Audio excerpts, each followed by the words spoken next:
I don't remember the first time I had a relaxer in my hair, but I certainly remember that my last relaxer was September 2013.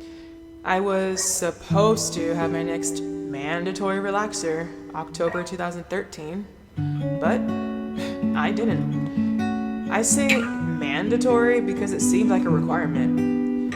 Every month I went to a hair salon, sat in a chair, cursed every bad word in my head while cringing from the burning sensation of the relaxer in my hair, and whipped my silky long hair side to side as I walked out of the hair salon. Before I had a relaxer as a child, the other kids at school would tease me about my hair. My hair was obviously different from most of the other kids. I wish I had long silky hair like the other kids. My mom started relaxing my hair sometime in elementary school, circa 4th or 5th grade. Relaxed hair was easier and less time consuming for her to care for as opposed to natural. Soon the teasing and fascination of wanting to touch my hair simmered down and I never looked back. By the time middle and high school came along, my hair length was at my bra strap, okay? As a result, this brought on new fascination and questions from the kids at school. Naturally, my classmates wanted to touch my hair. During this time, I heard an endless number of comments like, "There's no way a black girl has all that hair and it's all real? Is that your hair or are you wearing a wig? Can I feel your hair for tracks?" The list goes on and on. Don't worry, I'll spare you from the long list. With all the questions about my hair, I felt like my hair became my identity. Insert in diaries, I am not my hair lyrics. But people noticed my hair before they noticed me. As I entered the world of high school, I started putting a lot of focus on my hair. At the age of 16, I got the very then popular side bang haircut. My bangs were always perfectly swooped to the side. My edges were always laid. My hair was under a lot of control.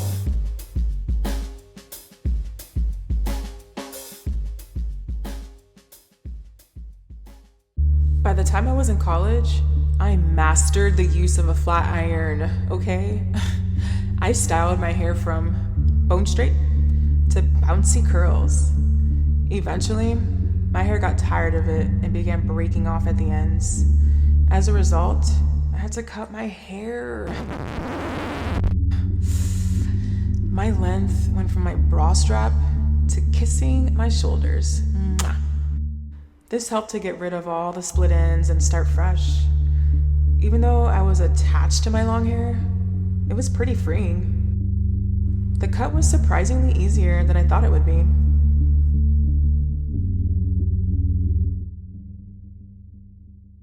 As the years went by, I often wondered about the dangers of putting relaxer in my hair. I mean, I knew relaxer was a harsh chemical, but I wasn't educated on the health hazards, nor did I care to read up on them. It wasn't until I watched Chris Rock's documentary Good Hair when I was exposed to some of the harsh truths about relaxers. I mean, it sparked interest in me contemplating this whole mandatory relaxer thing. But I didn't know what life post-relaxer looked like or if it were achievable, so I continued to get relaxers. Now, fast forward to October 2013, when I started the transition process. Transitioning seemed like an achievable option in order to avoid relaxing my hair. It wasn't easy at all. I dreaded washing my hair because it always became a huge, tangled mess. And my mom eventually had to start helping me untangle my hair. This experience actually took me back to my childhood when she was the only one taking care of my hair. This gave me a new appreciation for all the years she cared for my hair.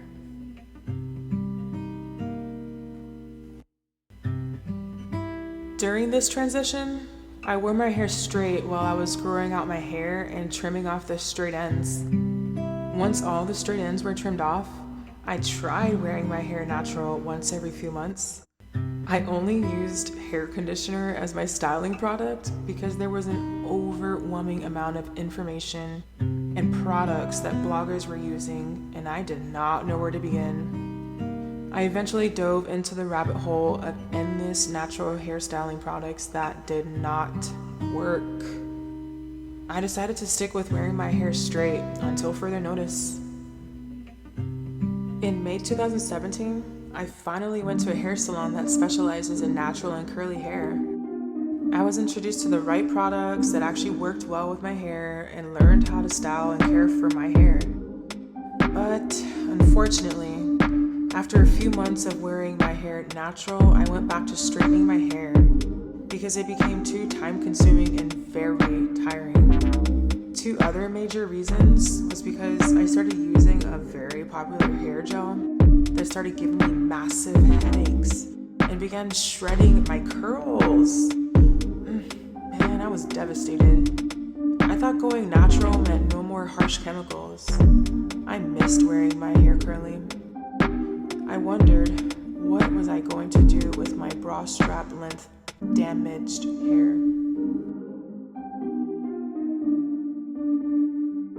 During the next 6 months of thinking about the next phase of my hair, I became very fond of the big chop. I created a photo album on my phone with screenshots of big chop styles that I liked. This helped me picture how I would want my hair to look if I ever followed through with the big chop. I thought it would be a nice change and also help my hair start fresh again. In the days leading up to the big chop, I didn't tell a soul. I already knew people would tell me not to do it or try to talk me out of it, particularly my mom. I knew it was a drastic change, but it's just hair, and it would grow back. I went to the salon, March 7th, 2018.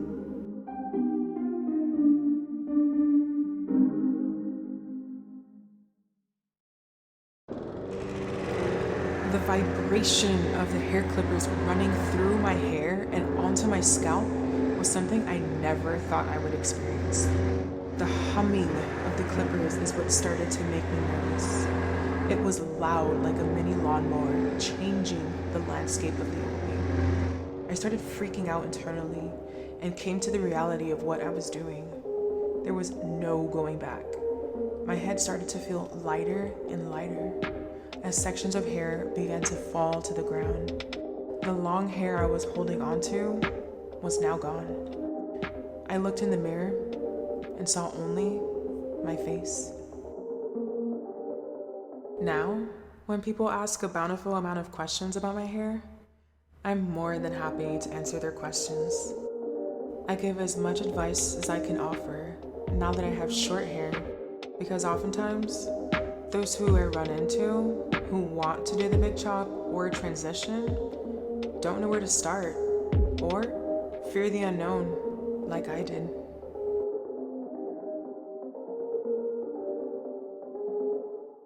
Now that my hair is natural, I do it for myself. Whether I want to wear it curly, straight, curled, braided, I'll choose what I want to see in the mirror. The shift of more women going natural did make it easier, but I never would have thought of a life without relaxed hair. Relaxers were too much dedication for taking something away that I was born with, something I should have been embracing a long time ago.